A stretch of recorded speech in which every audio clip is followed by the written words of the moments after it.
Hi friends, commerce study പോയിന്റിലേക്ക് എല്ലാവർക്കും സ്വാഗതം.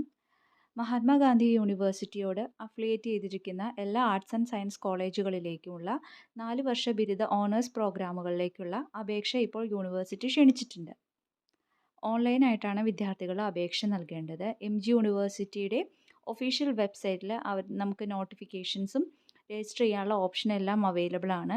cap.mgu.ac.in എന്ന് പറയുന്ന പോർട്ടലിലേക്കാണ് നമ്മൾ രജിസ്ട്രേഷൻ നടത്തേണ്ടത്. +2 പാസ്സായിട്ടുള്ള എല്ലാ വിദ്യാർത്ഥികൾക്കും ഇപ്പോൾ ഓൺലൈനായിട്ട് അപേക്ഷ നൽകാനായിട്ട് സാധിക്കും. അപ്പോൾ നമുക്ക് എങ്ങനെ അപേക്ഷ നൽകാം? സ്വന്തമായിട്ട് ചെയ്യണം എന്നുള്ളവർക്ക് സ്വന്തമായിട്ട് ചെയ്യാവുന്നതാണ്. അതല്ല നമ്മൾ പുറത്ത് അക്ഷയയിലൊക്കെ പോയി ചെയ്യുന്നെന്നുള്ളവർക്കാണെങ്കിൽ അങ്ങനെയും ചെയ്യാവുന്നതാണ്.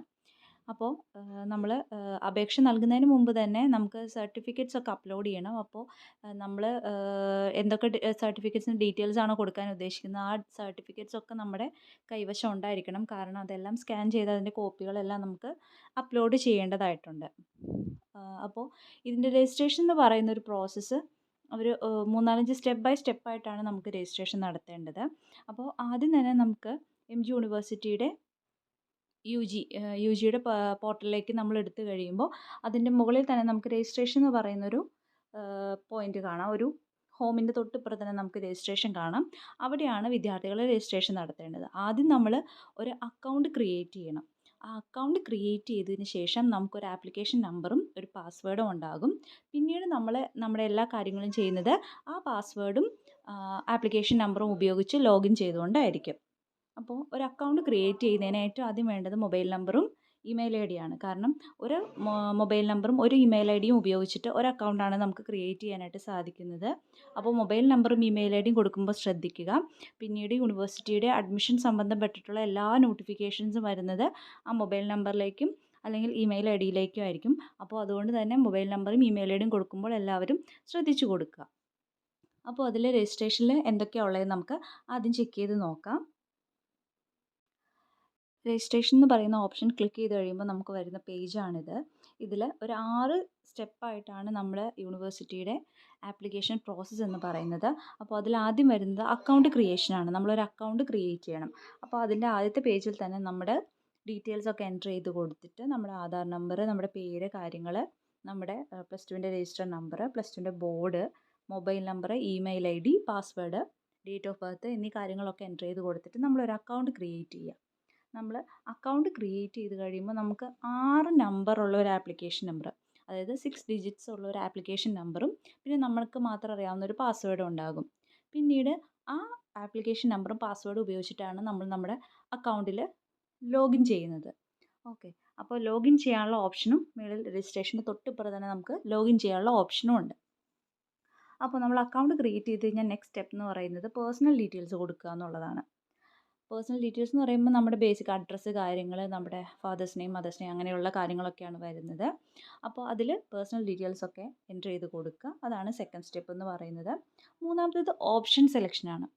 ഇതിൽ ഒരു യൂണിവേഴ്സിറ്റി സാധാരണയായിട്ട് മിനിമം 20 കോളേജുകളും പ്രോഗ്രാമുകളും നമുക്ക് ഓപ്ഷനായിട്ട് വെക്കാനായിട്ട് സാധിക്കും. മിനിമം MG യൂണിവേഴ്സിറ്റി പറയുന്നത് ഒരു വിദ്യാർത്ഥിക്ക് 40 ഓപ്ഷൻസ് വരെ നൽകാനായിട്ട് സാധിക്കുമെന്നാണ് പറഞ്ഞിരിക്കുന്നത്. അപ്പോൾ ഓരോ പ്രോഗ്രാമുകളും ഏതൊക്കെ കോളേജുകളിലാണോ ഉള്ളത്, അത് എയ്ഡഡ് ആണോ ഗവൺമെൻറ് ആണോ സെൽഫ് ഫിനാൻസിങ് ആണോ എന്നീ കാര്യങ്ങളൊക്കെ നമ്മുടെ യൂണിവേഴ്സിറ്റിയുടെ വെബ്സൈറ്റിലുണ്ട്. അപ്പോൾ നമ്മൾ ഓപ്ഷൻ കൊടുക്കുന്നതിന് മുമ്പ് തന്നെ വിദ്യാർത്ഥികൾ നിങ്ങൾ ഏതൊക്കെ കോളേജുകളിലാണ് പോകാൻ ആഗ്രഹിക്കുന്നത്, അല്ലെങ്കിൽ ഏതൊക്കെ പ്രോഗ്രാമുകളാണ് ചെയ്യാൻ ആഗ്രഹിക്കുന്നത് എന്നീ കാര്യങ്ങളൊക്കെ ഒന്ന് ലിസ്റ്റ് ഔട്ട് ചെയ്ത് നിങ്ങളുടെ പ്രയോറിറ്റിയുടെ ബേസിൽ എല്ലാ കാര്യങ്ങളും ഒന്ന് ചെയ്തു വയ്ക്കുക. ഓക്കെ, എങ്കിൽ മാത്രമാണ് നിങ്ങൾക്ക് ഓപ്ഷൻ കൊടുക്കുമ്പോൾ നിങ്ങൾക്ക് നിങ്ങളുടെ മുൻഗണനയുടെ പ്രയോറിറ്റിയുടെ ബേസിൽ നിങ്ങൾക്ക് നിങ്ങളുടെ ഓപ്ഷൻസ് കൊടുക്കാനായിട്ട് അറേഞ്ച് ചെയ്ത് വെക്കാനായിട്ട് സാധിക്കുകയുള്ളൂ. ഓപ്ഷൻസ് കൊടുക്കുമ്പോൾ എപ്പോഴും ശ്രദ്ധിക്കുക, ഗവൺമെൻറ് ആൻഡ് എയ്ഡഡ് കോളേജുകളിലെ കോഴ്സുകളെല്ലാം നമ്മൾ ആദ്യം വെക്കുക.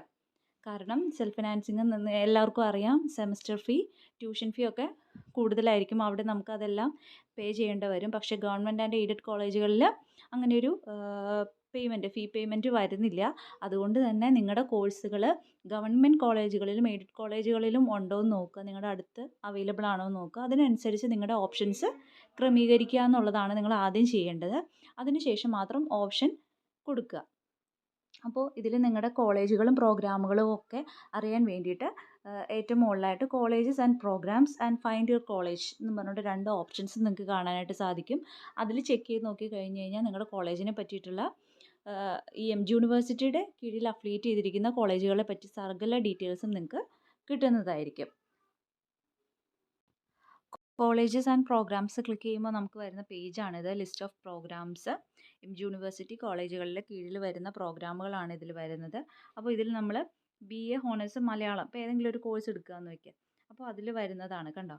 അത് ഏതൊക്കെ കോളേജുകളിൽ അവൈലബിൾ ആണ്, പ്രോഗ്രാം സ്ട്രീം എന്താണ്, അത് എയ്ഡഡ് ആണോ ഗവൺമെൻറ് ആണോ അതോ സെൽഫ് ഫിനാൻസിങ് ആണോ എന്നുള്ള കാര്യം വരും. പിന്നെ സ്പെഷ്യലൈസേഷൻ, ഏതെങ്കിലും സ്പെഷ്യലൈസേഷൻ ഓഫർ ചെയ്യുന്നുണ്ടെങ്കിൽ അത്രയും കാര്യങ്ങൾ വരും. അപ്പോൾ ഈ BA മലയാളം എന്ന് പറയുന്നത് ഇത്രയും കോളേജുകളിൽ അവൈലബിൾ ആണ്. അത് എയ്ഡഡ് ആണോ ഗവൺമെൻറ് ആണോ എന്നും അവർ കൊടുത്തിട്ടുണ്ട്. അപ്പോൾ നിങ്ങളുടെ ഇഷ്ടമുള്ള കോളേജ്, ഇപ്പോൾ ഒരു കോളേജിൽ തന്നെ നമുക്ക് ഒന്നിലധികം പ്രോഗ്രാമുകൾക്ക് അപ്ലൈ ചെയ്യാനായിട്ട് സാധിക്കും. അതായത് ഇപ്പോൾ നമ്മൾ ബെസേലിയസ് കോളേജിലാണ് നമുക്ക് BA മലയാളത്തിന് വെക്കാം, അല്ലെങ്കിൽ സെക്കൻഡ് ഓപ്ഷൻ ബെസേലിയസ് കോളേജിൽ തന്നെ BA എക്കണോമിക്സിന് വെക്കാം. അങ്ങനെ നിങ്ങൾക്ക് ഇഷ്ടമുള്ള ഓപ്ഷൻസ് നിങ്ങൾക്ക് ഇഷ്ടമുള്ള കോളേജുകളിൽ എത്ര പ്രോഗ്രാമുകൾക്ക് വേണമെങ്കിലും വെക്കാം. ഇനി അതല്ല നിങ്ങൾ ഒരു പ്രോഗ്രാം തന്നെയാണ് കോൺസെൻട്രേറ്റ് ചെയ്യുന്നതെങ്കിൽ നിങ്ങൾക്ക് BA മലയാളം തന്നെ ബെസേലിയസ് കോളേജിലും വെക്കാം, ദേവമാതാ കോളേജിലും വെക്കാം, പിന്നെ ഗവൺമെൻറ് കോളേജിലും വെക്കാം. അപ്പോൾ നിങ്ങൾക്ക് നിങ്ങളുടെ ഇഷ്ടമാണ്, പോകാനുള്ള നിങ്ങളാണ് ചൂസ് ചെയ്യേണ്ടത് ഓപ്ഷൻസ്. അപ്പോൾ നിങ്ങൾ ആദ്യമേ ഓൾറെഡി ചെക്ക് ചെയ്ത് വെച്ചിട്ട് ഓപ്ഷൻ എൻ്റർ ചെയ്ത് കൊടുക്കുക എന്നുള്ളതാണ് ചെയ്യേണ്ടത്. ഫൈൻഡ് യുവർ കോളേജ് എന്ന് പറയുന്ന ഓപ്ഷനിൽ ക്ലിക്ക് ചെയ്ത് കഴിയുമ്പോൾ നമുക്ക് വരുന്ന പേജാണിത്. കോളേജിൻ്റെ കോൺടാക്ട് ഡീറ്റെയിൽസ് ആണ് നമുക്ക് വരുന്നത്. നമുക്ക് ഗവൺമെൻറ് കോളേജ്, എയ്ഡഡ് കോളേജുകളും പിന്നെ സെൽഫ് ഫിനാൻസിങ് കോളേജുകളും. എയ്ഡഡിനെ തന്നെ തിരിച്ചിരിക്കുന്നതാണ് ബാക്ക്വേർഡ് കമ്മ്യൂണിറ്റി, ഫോർവേഡ് കമ്മ്യൂണിറ്റി കോളേജും. അപ്പോൾ ഏതൊക്കെ കാറ്റഗറിയിൽ എത്രയൊക്കെ കോളേജുകളുണ്ടെന്ന് നിങ്ങൾക്ക് ഈ ലിസ്റ്റ് നോക്കിയാൽ മനസ്സിലാകും. അപ്പോൾ ഇത് ഗവൺമെൻറ് കോളേജുകളുടെ ലിസ്റ്റാണ്. അപ്പോൾ ഈ എം ജി യൂണിവേഴ്സിറ്റിയുടെ കീഴിൽ എത്ര ഗവൺമെൻറ് കോളേജുകളുണ്ടെന്ന് നിങ്ങൾക്ക് ഇത് നോക്കിയാലായിട്ട് കിട്ടും. പിന്നെ അതിൻ്റെ ജസ്റ്റ് ഒന്ന് ക്ലിക്ക് ചെയ്ത് കഴിഞ്ഞ് കഴിഞ്ഞാൽ അവിടുത്തെ അഡ്രസ്സ്, പ്രിൻസിപ്പലിൻ്റെ നെയിം, അഡ്മിഷൻ്റെ നോഡൽ ഓഫീസർ ആരാണ്, ഇത്രയും കാര്യങ്ങൾ നമുക്ക് കിട്ടും. അപ്പോൾ കോൺടാക്ട് ഡീറ്റെയിൽസും അവർ കൊടുത്തിട്ടുണ്ട്. നിങ്ങൾക്ക് എന്തെങ്കിലും ഡൗട്ട് ഉണ്ടെങ്കിൽ അവരെ വിളിച്ചും കോൺടാക്റ്റ് ചെയ്യാവുന്നതാണ്. ഓക്കെ. അതുപോരാതെ തന്നെ കോളേജ് ലെവൽ ഹെൽപ്പ് ഡെസ്ക് നമ്പറും നിങ്ങൾക്ക് അവൈലബിൾ ആണ്. അപ്പോൾ അതിൽ ജസ്റ്റ് ഒന്ന് ക്ലിക്ക് ചെയ്ത് കഴിഞ്ഞ് കഴിഞ്ഞാൽ നിങ്ങൾക്ക് ഓരോ കോളേജുകളിലും ഏതൊക്കെ നമ്പറുകളാണ് അല്ലെങ്കിൽ ഹെൽപ്പ് നമ്പറുകളാണ് അവൈലബിൾ ആയിട്ടുള്ളത് നമുക്ക് നോക്കാം.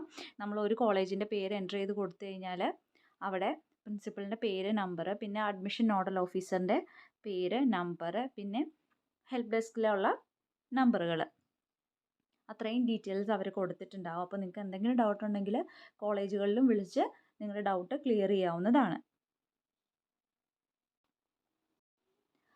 അപ്പോൾ ഓപ്ഷൻസ് കൊടുക്കുമ്പോൾ നിങ്ങളുടെ താല്പര്യത്തിനനുസരിച്ചിട്ട് മുൻഗണനാ ക്രമത്തിൽ നിങ്ങളുടെ ഓപ്ഷൻസ് കൊടുക്കണം.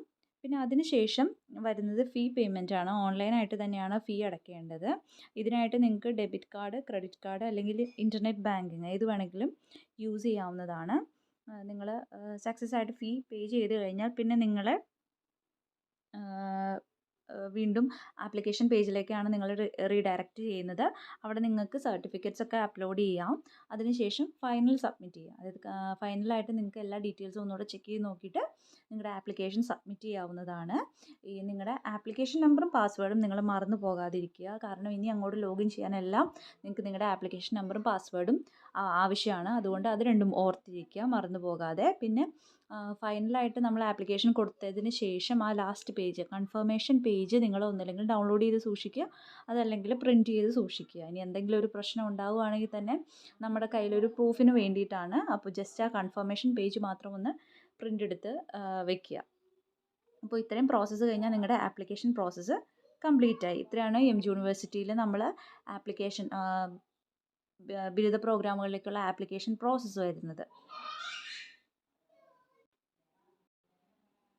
പിന്നെ ഇത് ഞാനിപ്പോൾ പറഞ്ഞത് മെറിറ്റ് കോട്ടയിൽ ആപ്ലിക്കേഷൻ ചെയ്യുന്ന കാര്യങ്ങളാണ്. ഇനി അതിൻ്റെ തൊട്ട് താഴെ തന്നെ സ്പോർട്സ് കോട്ട സീറ്റുകളിലേക്ക്, അല്ലെങ്കിൽ കൾച്ചറൽ കോട്ട സീറ്റുകൾ, പിന്നെ PD കോട്ട സീറ്റുകൾ, കമ്മ്യൂണിറ്റി മെറിറ്റ് കോട്ട സീറ്റുകൾ, ഈ കാര്യങ്ങളിലേക്കൊക്കെ നമുക്ക് അപ്ലൈ ചെയ്യാനായിട്ട് സാധിക്കും.